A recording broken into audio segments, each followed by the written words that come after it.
Bonsoir à tous et merci pour votre participation à cette nouvelle conférence promue par le mouvement Spirit francophone et la Fédération Spirit française.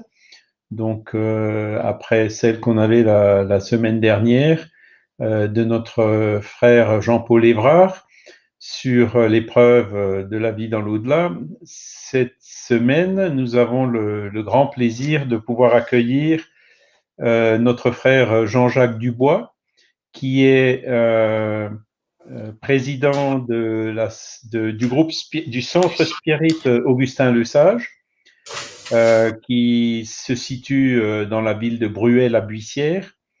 Et donc, sa conférence, elle va porter, comme l'indique le nom du centre, sur la vie du mineur Augustin Le Sage, qui est probablement le plus fameux peintre médium que nous ayons eu en France.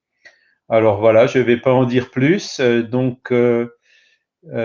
Bienvenue Jean-Jacques, bienvenue parmi nous. Voilà, et je te passe la parole. Eh bien, merci Charles. Bien, bonsoir à tous. Effectivement, donc je suis le président du Centre Spirit Augustin Le Sage à Bruay-la-Buissière.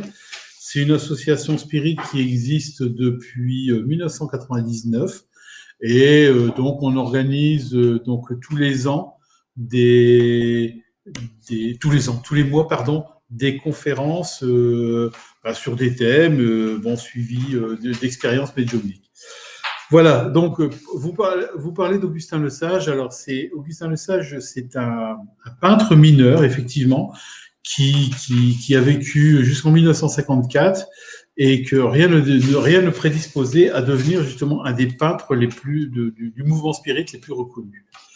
Alors, Augustin Le Sage est né à Auchel. Alors, Auchel, c'est une petite ville du Pas-de-Calais de 10 300 habitants. C'est une ancienne cité minière. Elle s'est développée à partir de 1851 suite à la découverte de gisements de houille. Alors, Augustin Le Sage n'est connu que pour une vingtaine d'œuvres, alors qu'il en a peint plus de 800, et aussi en parallèle une histoire quasi légendaire. Dépourvu de toute formation artistique, Augustin Le Sage commença à 35 ans une carrière de peintre. Il est considéré, après Jean Dubuffet, comme un auteur d'art brut. André Breton était un admirateur d'Augustin Le Sage, qui est considéré par ses pairs comme un acteur majeur de l'art brut. Un jour, tu seras peintre. Aucune hérédité artistique ne prédispose Augustin Le Sage, ouvrier mineur à Fairfailly, près de Béthune, à entendre, en 1912, cet appel à y consacrer sa vie. Cet appel impérieux, Augustin Le Sage le mettra en œuvre dans une toile de 9 mètres carrés, à l'inspiration brûlante et à la dépaysante étrangeté. Mais on reviendra sur cette toile un peu plus loin. Augustin Le Sage ne faisait pas marché de ses toiles. Il les vendait au prix de revient des fournitures et du temps passé, calculé au prix de revient du salaire horaire des mineurs, ou bien il les donnait aux personnes qui pensaient qu'elles le méritaient. Cette diffusion restreinte explique la rareté de ses œuvres dans les collections publiques. En effet, Augustin Le Sage a fait don ou à des gens qu'il estimait pour lui, qu'il estimait, et leur donnait il faisait une peinture et leur donnait. Et j'ai appris il y a quelques temps que vraisemblablement, il y a pas mal de ces peintures qui sont parties à la poubelle, ou peut-être parce que, si vous voulez, les personnes sont décédées, et les héritiers de ces personnes voyaient des peintures qu'ils ne comprenaient pas bien et les ont balancées. Alors, Augustin Le Sage est né dans une famille de mineurs du Pas-de-Calais.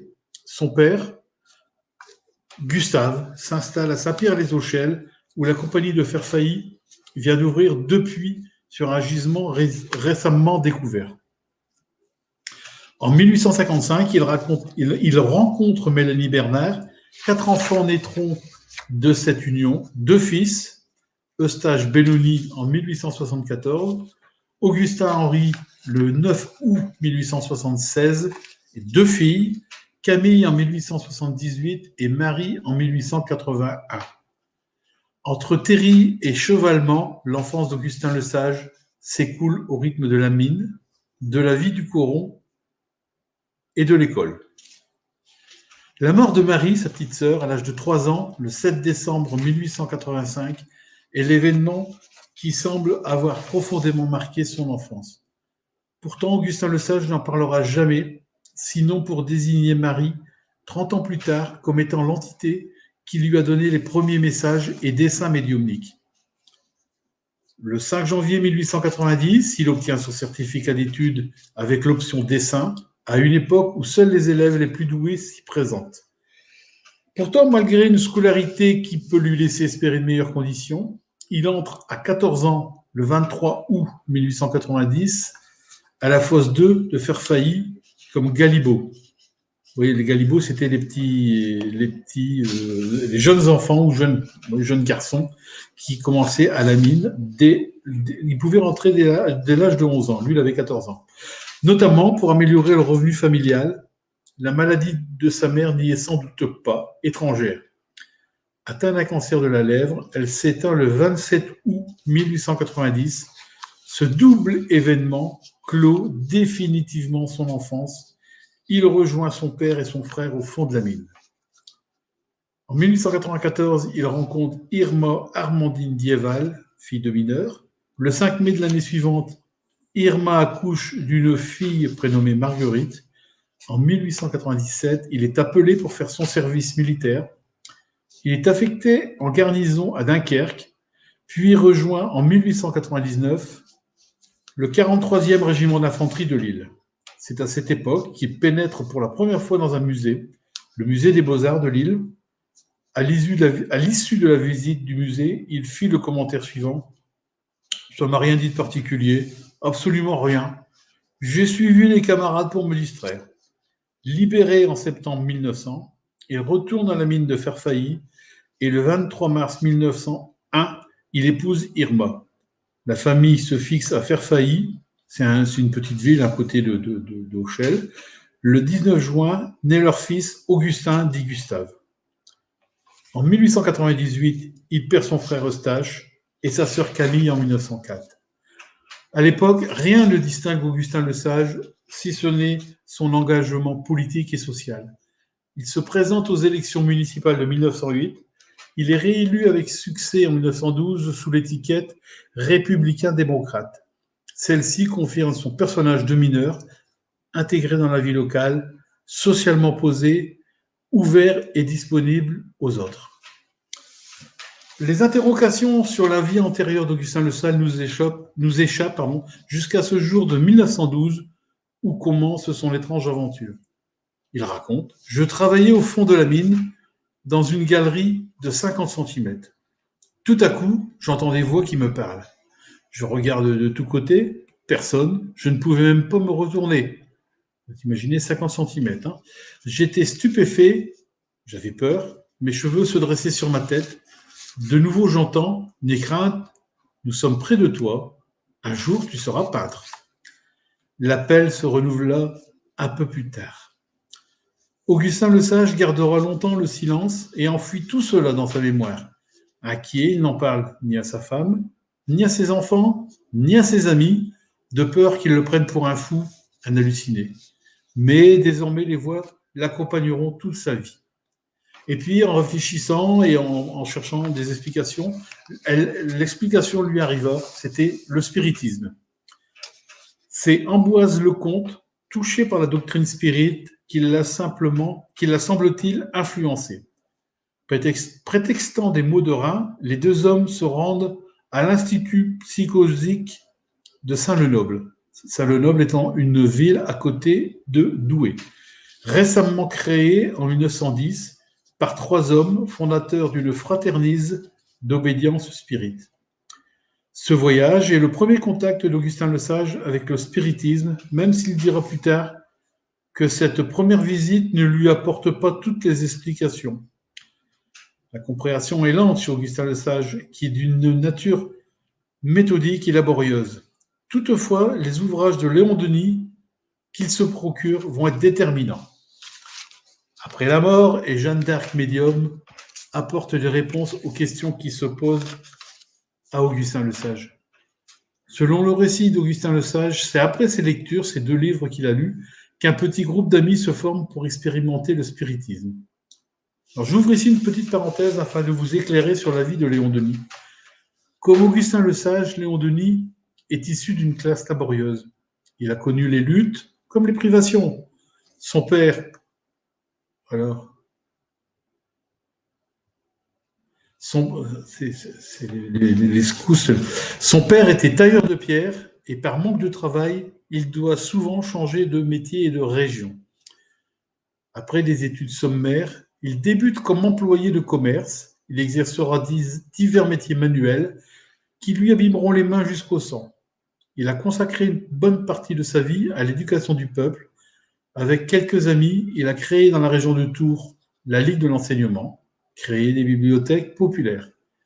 Plus tard, il écrira plusieurs livres, toujours soutenus par l'au-delà. Il possédait une faculté médiumnique, celle de l'écriture. Mais revenons à la vie d'Augustin le Sage et les débuts de ses expérimentations. Il raconte. On ne savait pas comment s'y prendre. On a suivi à la lettre les préceptes donnés par Léon Denis. Il s'installe autour d'une table en vannerie achetée pour l'occasion et pris dans une semi-obscurité. Le guériton, sollicité, désigne Augustin le Sage comme médium. Dès lors, le groupe se réunira tous les jeudis soirs. Lors d'une séance, Augustin le Sage reçoit en écriture automatique le message suivant. Les voix que tu as entendues sont une réalité. Un jour, tu seras peintre. Écoute bien nos conseils. Tu verras qu'un jour, tout se réalisera tel que nous te le disons. Prends à la lettre ce que nous te dirons et un jour, ta mission s'accomplira. Désormais, chaque jeudi, le médium s'exécute docilement. Messages et dessins sont signés Marie. Il se familiarise en parallèle avec les techniques spirites et il apprend à prier.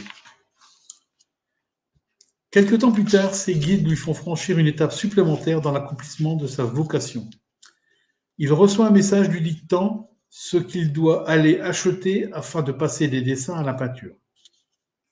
Le message, aujourd'hui, il n'est plus question de dessin, mais de peinture. Oui, un jour, tu seras peintre et tes œuvres seront soumises à la science. Au début, tu trouveras cela ridicule. C'est nous qui tracerons par ta main. Ne cherche pas à comprendre, mais suis bien nos conseils.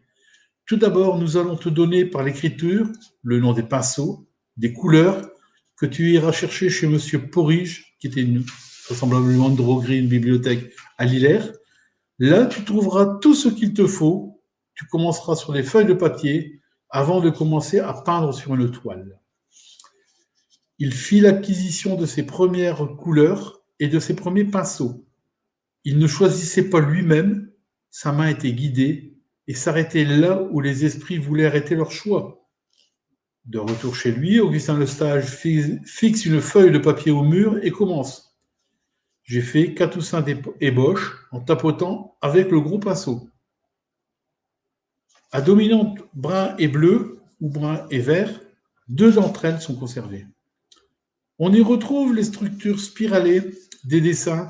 L'une de celles-ci est signée en bas à droite Marie, à l'encre bleue d'une écriture tremblée.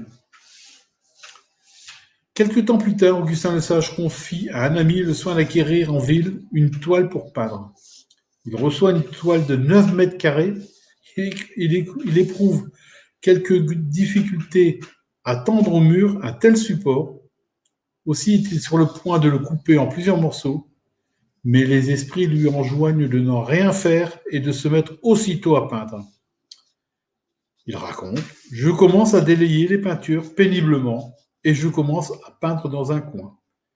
L'esprit m'a tenu dans ce petit carré pendant 3 semaines consécutives. Je ne faisais rien et c'en était un travail. Après, tout s'est développé. Le pinceau a marché de gauche à droite.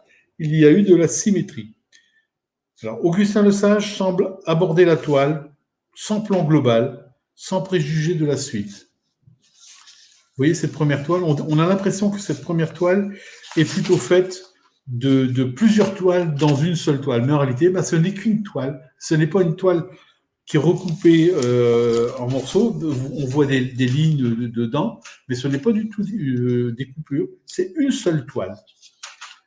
Les critiques spéciales de peintres ont à maintes reprises noté qu'un peintre aurait adapté sa composition à la surface de la toile, plutôt que de travailler, comme Augustin Le Sage, avec une sorte d'inconscience, du temps à passer et de la difficulté à structurer les miniatures d'une telle surface. La juxtaposition des éléments étroitement imbriqués, faisant tableau dans le tableau, suggère le mode de composition de l'œuvre. Il faut regarder la toile comme Augustin Le Sage l'a peinte, par ajout successif de motifs, en partant du coin supérieur droit.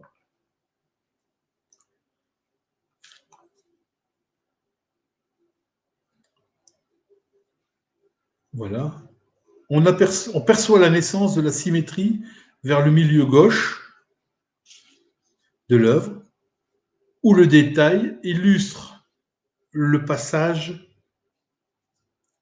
d'un système de courbes vers un espace de plus en plus géométrisé. De là, les étagements se poursuivent. C'est ce que je vous disais tout à l'heure. On n'a pas l'impression, c'est qu'une seule toile qui a été peinte, même si on a l'impression que c'est une juxtaposition de motifs. Alors, Augustin Le Sage peint chaque jour chez lui au retour de la mine. La pièce principale de sa maison de mineur lui sert d'atelier. L'espace dont il dispose y est restreint. Aussi, la progression de l'œuvre ne peut, faute de place, se faire de manière continue. Vraisemblablement, Augustin Le Sage a procédé comme pour les tableaux suivants, en roulant une partie de la toile sans avoir de vue d'ensemble. Je pense que c'est là qu'on peut aussi voir que Augustin Le Sage avait sa main guidée, puisque, comme je viens de vous le dire, la toile devait être roulée, puisque sa maison était trop petite pour la tenir en entier. Et donc, il a roulé, mais il continuait au fur et à mesure son travail, et il ne l'a déroulé que quand l'œuvre était terminée. Mais revenons un instant à cette première toile. On remarque que la moitié supérieure est dominée de matière égale par le vert sombre et le rouge qui s'affaiblissent peu à peu, jusqu'à se fondre dans la moitié inférieure pour donner plus de présence au bleu, au ton froid. Le traitement des motifs est plus libre dans la moitié supérieure. Les courbes dominent largement, ainsi que les évocations végétales, même dans les constructions symétriques. Au contraire, la géométrie, l'architecture dominent largement la partie intérieure plus construite. Augustin Le Sage mettra au moins 1 an pour réaliser cette toile. Il dira « Lorsque je peins, j'y puise un délassement, un bien-être physique. Rien n'aurait pu m'empêcher de peindre. Il a ainsi continué de peindre jusqu'à la guerre. » Alors, il faut ouvrir ici le chapitre de Augustin Le Sage, guérisseur. Donc, entre-temps, suite à la visite chez les psychosiques de Saint-Lenoble, il rencontre Amboise Lecomte qui s'adonne au guérissage, convaincu par son ami Augustin Le Sage de tenter l'expérience à son tour. Augustin Le Sage décide de tenter l'expérience à son tour. Je sais parce que j'étais en train de penser que l'Institut psychosique de Saint-Lenoble a changé de nom, mais existe plus ou moins toujours. C'est le centre de Douai qui s'appelle Le Chaînon. Alors, Augustin Le Sage décide donc de tenter l'expérience à son tour. Le succès des 2 hommes est rapide. Il est venu, raconte Augustin Le Sage, des malades de tous côtés. Nous en trouvions jusqu'à 50 le soir en rentrant du travail. Nous n'avions plus le temps de nous laver, il fallait soigner. Bon, parce que je vous raconte un mineur qui rentre du fond de la mine, il n'est pas clair. Hein. Et à l'époque, il n'y avait pas de douche sur le lieu de travail. Bientôt, Paul Biot et Jean Bezia de l'Institut psychosique de Saint-Lenoble les enrôlent pour créer à Béthune une annexe de l'Institut psychosique, non sans qu'Augustin Le Sage n'ait à entendre les reproches de sa famille. Toutefois, ses amis lui laissent du temps pour continuer de peindre. Mais en même temps qu'il quitte la mine, Augustin Lesage néglige la peinture. Toute son énergie est désormais tournée vers les guérisons. Les malades sont si nombreux que le temps lui fait défaut. Alors, ce succès alarme le corps médical qui intente, en décembre 1913, devant le tribunal correctionnel de Béthune, un procès à Augustin Lesage et à ses amis pour exercice illégal de la médecine. Les guérisseurs sont défendus par un avocat du barreau de Douai. Le jugement rendu le 24 janvier 1914 acquitte sans frais ni dépens les prévenus. Ce ne sont pas les déclarations unanimes des témoins qui convainquirent le tribunal, mais le fait qu'il n'y ait jamais eu de diagnostic ni prescription médicale d'aucune sorte. On ne pouvait les accuser de se faire passer pour médecins. L'acquittement leur vaut implicitement la reconnaissance sociale de leur qualité de guérisseurs spirites et poursuivront leur activité jusqu'à la guerre.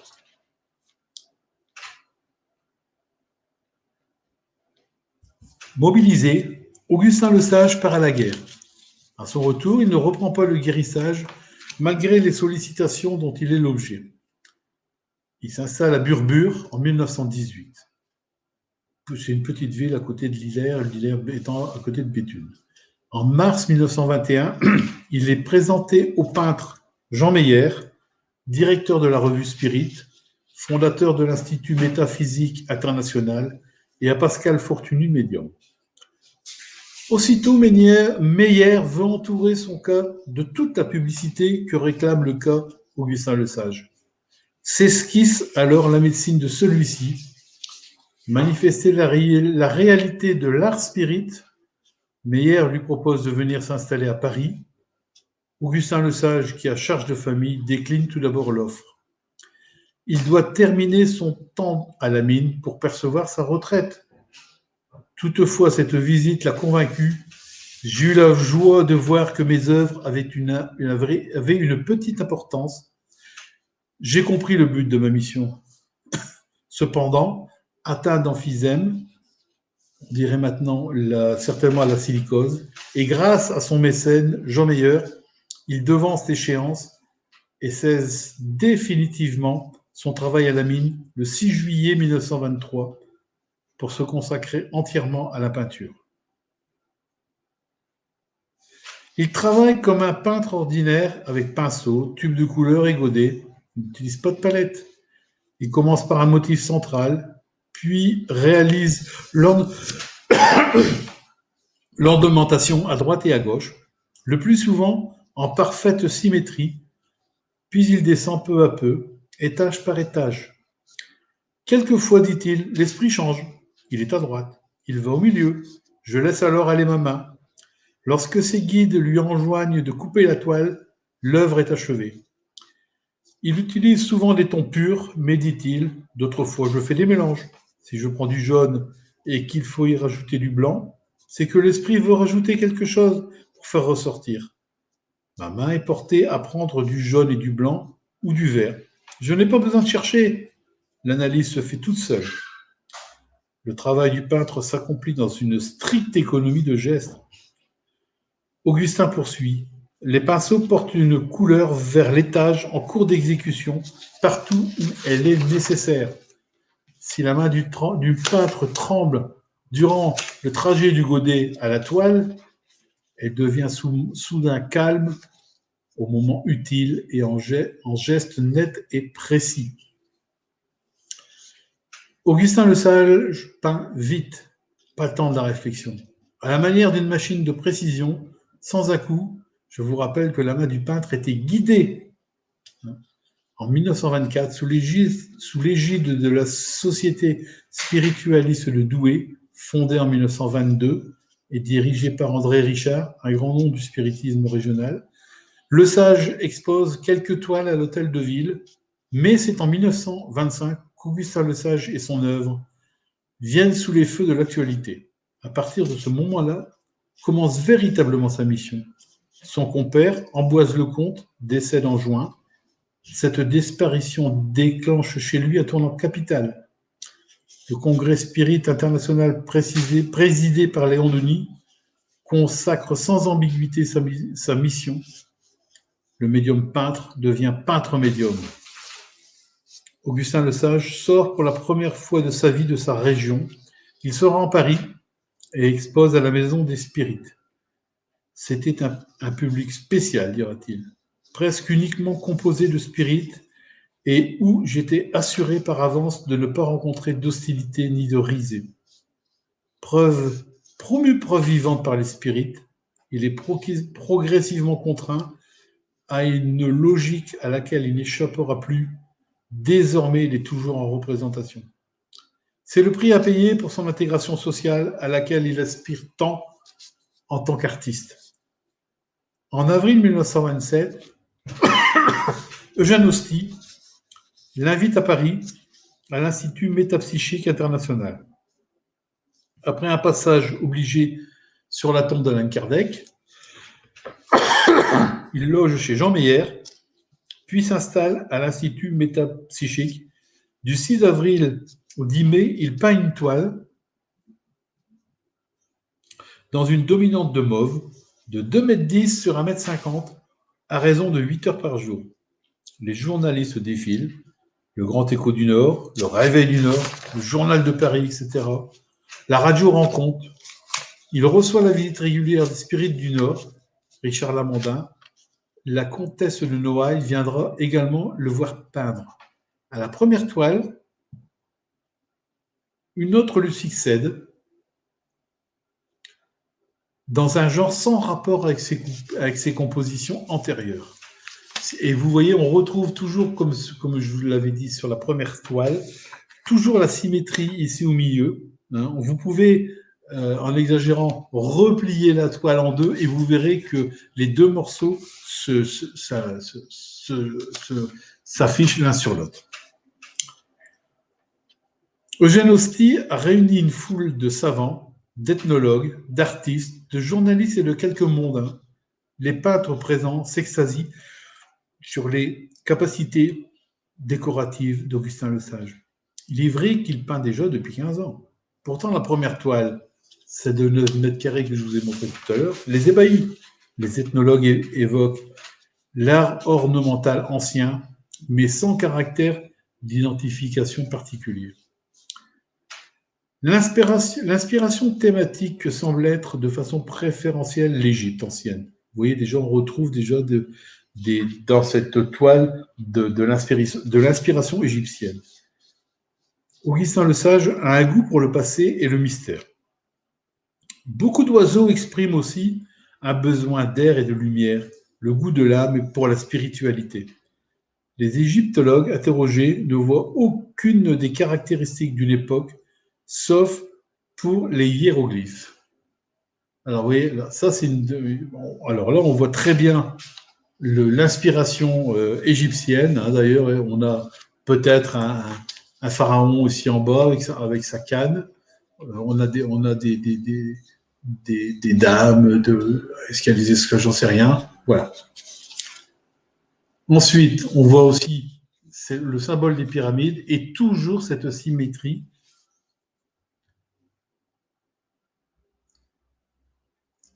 Encore, toujours ces figures qui sont des figures d'Égyptiens, des nobles, des pharaons, ou des femmes. Je ne sais pas comment ça s'appelait une femme. Voilà. Et toujours, vous voyez cette symétrie, ce détail. Si vous avez l'occasion de les regarder de plus près, vous verrez. On voit tout ici en haut là. Toutes ces petits bâtonnets et qui sont souvent surmontés d'un petit cercle plat. Et tout ça, ça a été peint à la main, sans moule, sans rien du tout. Voilà. L'esprit de la pyramide qu'il a peinte. Vous voyez ce détail. Et ici, tout ça, c'est les petits bâtonnets qui peint un à un. Il n'y en a pas un qui dépasse.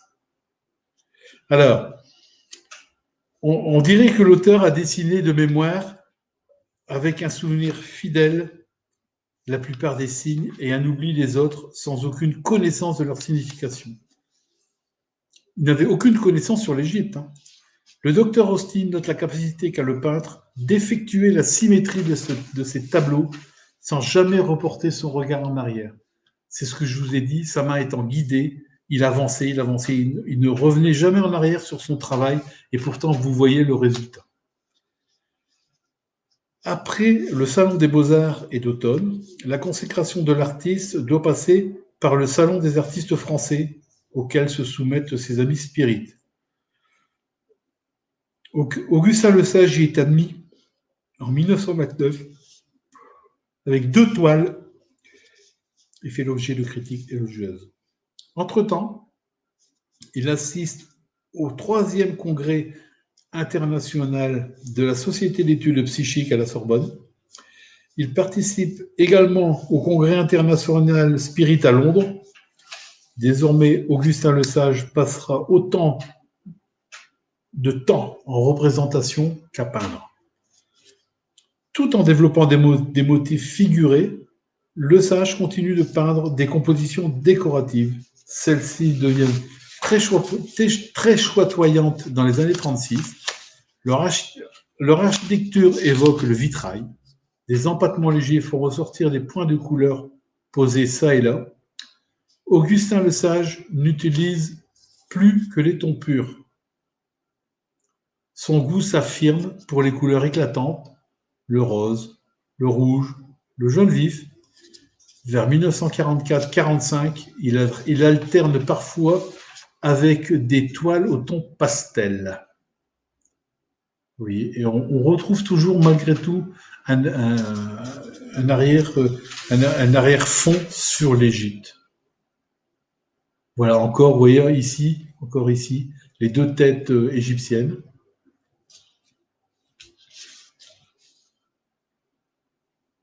Voilà, je crois que pour moi, c'est une des plus abouties, une des plus terminées, une des plus belles qu'il a pu faire.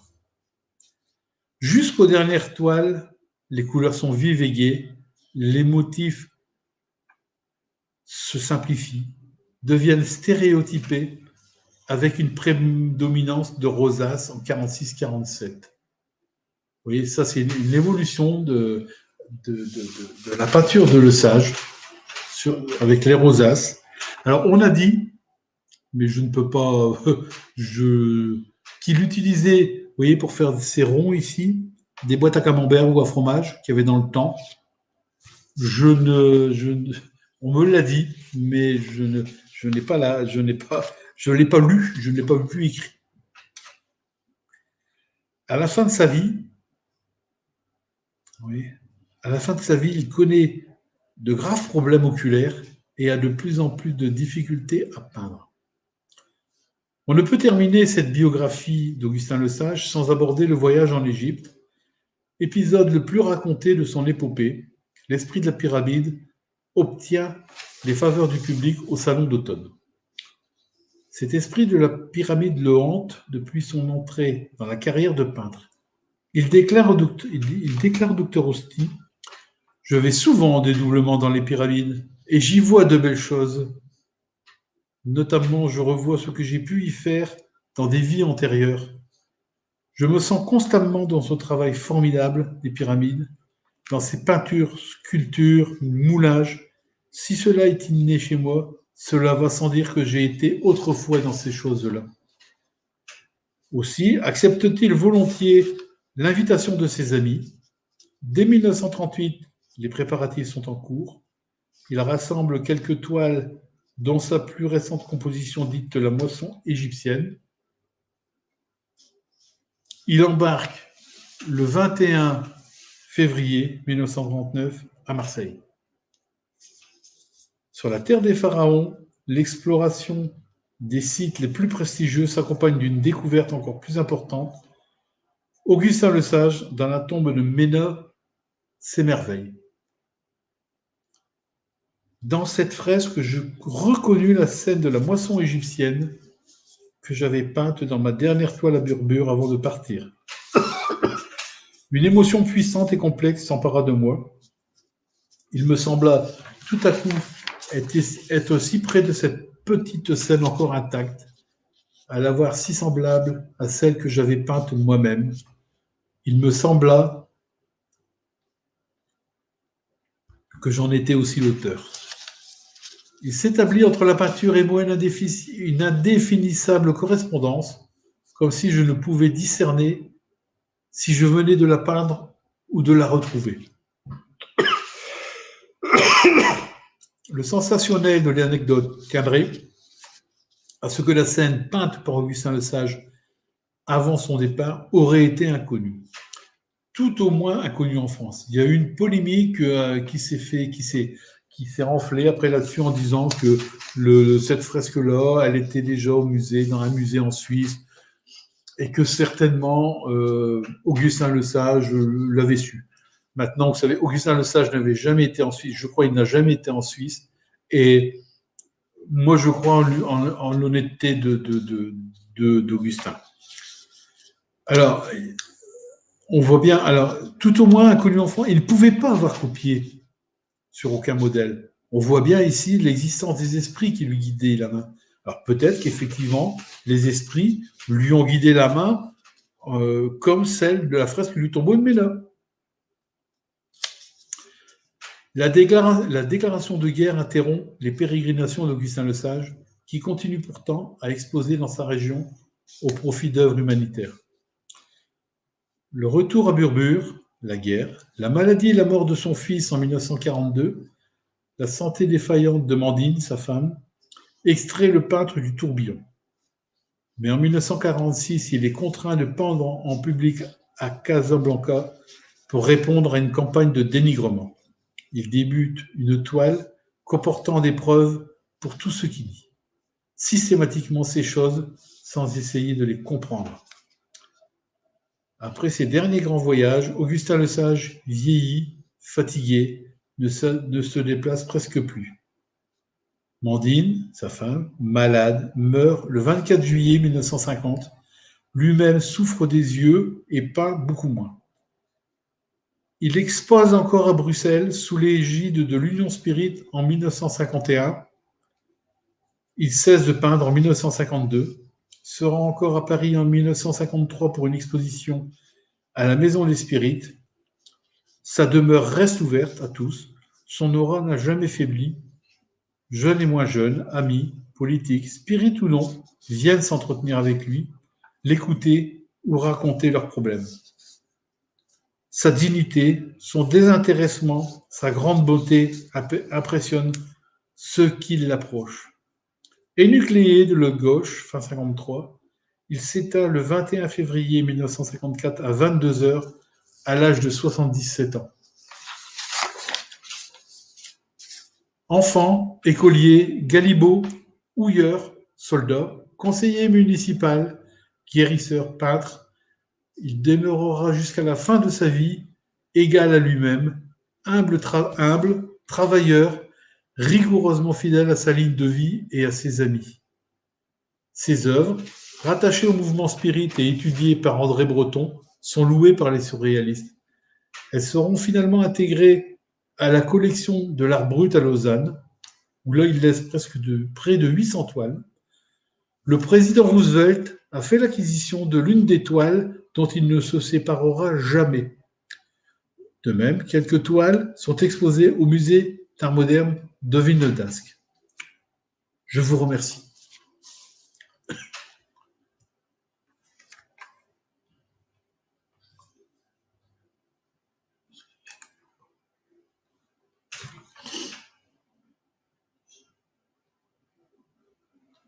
J'entends plus.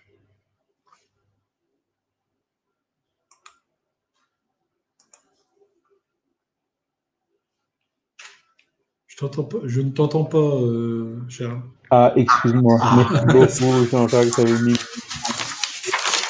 Merci beaucoup pour cette excellente conférence, si bien illustrée, très documentée sur le travail, la vie, l'œuvre de ce peintre Augustin Lesage. Et je pense que tu as bien montré combien il a été ignoré au départ, hein, c'est ce qui arrive souvent, et combien ensuite il a été reconnu, voire même adulé, et les polémiques, etc. Donc il a connu en fait toutes ces tentations, mais il est quand même resté toujours simple, humble, jusqu'à la fin, comme tu l'as bien expliqué, hein, et je pense que c'est pas pour rien qu'il était mineurs dans le Nord, hein, voilà. Et puis donc c'est vraiment un médium magnifique qu'on a eu. Alors, il y a eu une seule question, mais en fait, tu y as déjà répondu à une question d'Alice qui a demandé est-ce que Augustin le Sage a voyagé en Égypte? Donc, en fait, 2 minutes après, c'était ce que tu as présenté. Donc voilà, je pense que tu as répondu à cette question. Si Alice a une question complémentaire, elle peut encore la poser, hein, il n'y a pas de souci. Et sinon, moi, ce que je te demanderais, Jean-Jacques, c'est où est-ce qu'on peut voir aujourd'hui des toiles d'Augustin Le Sage? Où est-ce qu'il faut aller pour en voir? Alors, enfin, toi, Charles, le plus près, c'est d'aller à Lausanne, au musée d'art brut. Hein. Je crois que tu es plus Oui, près de Lausanne que de Villeneuve d'Ascq. Sinon, il y en a à Villeneuve d'Ascq. Alors, l'association Spirit, le chaînon de Douai, en possédait deux, hein, avec. C'était à l'époque hein, l'ancienne présidente de Douai qui a connu Augustin Lesage,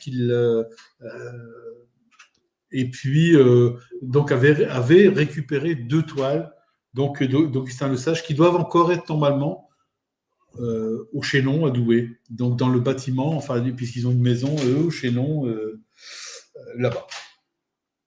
Voilà. d'accord. Ok, ben écoute, donc voilà. Il y a eu un livre aussi publié, je crois, avec ces toiles. Je ne sais pas si on peut Oui. encore le trouver au musée de Alors nous on en a un. Fantasque. Je crois que je l'avais au début que j'étais à l'association. On était encore sur Béthune à l'époque. C'est un grand livre qui est très bien fait. Et voilà, c'est ça. Voilà. On a le même. Je pense que j'ai acheté le dernier qui était au musée à Béthune. Voilà. D'accord. Et c'est un livre qui est quasiment introuvable, qui est fort bien documenté et qui, d'ailleurs, je m'en suis servi pour mon diaporama. Mhm. D'accord. Ben voilà, j'espère qu'il sera réédité un jour ou qu'on pourra le rééditer un jour, hein. Ça serait. Alors, je tiens quand même à dire que euh, il a une descendance, Augustin Lesage, hein, Oui, et voilà. Et donc, ses petits-enfants ou même arrière-petits-enfants, il y en a un qui est peintre, qui est sur Facebook, qui fait de temps en temps, qui fait des dessins, qui lui aussi se dit fait des dessins assistés, quoi, sous influence. Et alors, il a fait partie de notre association. Maintenant, il est descendu dans le Midi pour son travail, mais le, la relève, si je dire, la relève continue. d'accord. Ok, moi personnellement, j'en avais vu aussi un ou deux dans les locaux de l'USFIPES à Paris, hein, rue Jean-Jacques Rousseau. Ils en ont un ou deux. Et puis sinon, bah, j'ai vu aussi une toile d'Augustin Lesage au domicile de Jean Forestier, qui en a aussi une, hein, qu'il a certainement Mm. reçue de son père Hubert, qui a connu Augustin Lesage aussi, dans ces épisodes que tu as dit, à partir de 1920 jusqu'à sa mort, quoi, en fait. Oui, c'est ça, c'est-à-dire que son plaisir, c'était de faire plaisir justement aux gens qu'il aimait bien. Et ben, il peignait une toile et il leur donnait. Et je suis certain qu'il y a des dizaines de toiles qui sont parties malheureusement à la poubelle parce que les héritiers n'ont pas compris le sens de ce qu'étaient les peintures d'Augustin Lesage, la valeur même sentimentale, là, je ne parle pas d'argent, que pouvaient avoir ces peintures. Alors, je dois dire que moi, le premier, hein, quand je suis arrivé dans la région et que on m'a parlé d'Augustin Lesage et d'une association Augustin Lesage, et qu'on m'a dit que c'était un peintre, j'ai dit, oh bon, et et qu'il est enterré d'ailleurs à quelques kilomètres de chez moi, là, à Burbure, il est enterré dans le cimetière communal. J'étais le premier étonné, et c'est ce que je dis souvent, c'est que Augustin Lesage est connu dans le monde entier, puisque même un président des États-Unis a acheté et gardé une de ses toiles, et pas dans le Nord-Pas-de-Calais. Mhm. Ce qui est bien dommage, quoi. Hein. Mais c'est pareil, s'il y a des gens du Nord qui écoutent, qu'ils aillent déjà au musée d'art moderne et ils verront le travail d'Augustin sur les toiles. Il y a une toile gigantesque qui est accroché là-bas, où on voit vraiment. Ce qui est intéressant au musée d'art moderne, c'est qu'on peut vraiment approcher les toiles. C'est pas comme dans un musée parisien. On peut les regarder, on va dire, à 1 mètre, quoi. Et on voit vraiment les détails qui peignaient tous les petits bâtonnets que je vous ai montrés, qui étaient souvent surmontés d'un petit cercle rempli. Et c'était strictement identiques. Il pouvait y avoir une centaine de bâtonnets sur la toile, ils étaient tous identiques. Il n'y en avait pas un qui dépassait plus de l'autre. Ce qui aurait été, à mon avis, impossible sans avoir fait une ébauche profonde ou alors de faire un pré-dessin avant. Vous voyez, sinon, on voit bien que c'était les esprits qui guidaient la main d'Augustin. D'accord. Ben oui, ça c'est un petit peu ce qu'on dit aussi, hein, nul n'est prophète en son pays. Hein, il le devient un peu tard, quoi. Mais bon, je suis sûr qu'aujourd'hui, les toiles d'Augustin Le Sage sont bien connues. Hein, il a été quand même répertorié partout maintenant, et puis voilà. J'avais participé à une émission de radio il y a 10-15 ans maintenant, d'une radio locale qui s'appelait Radio Bruésie d'ailleurs, mais qui avait une bonne écoute sur le coin, justement sur la vie d'Augustin Le Sage. Et FR3 a fait aussi une émission, ou France Bleu Nord, on fait une émission justement sur la vie d'Augustin Le Sage.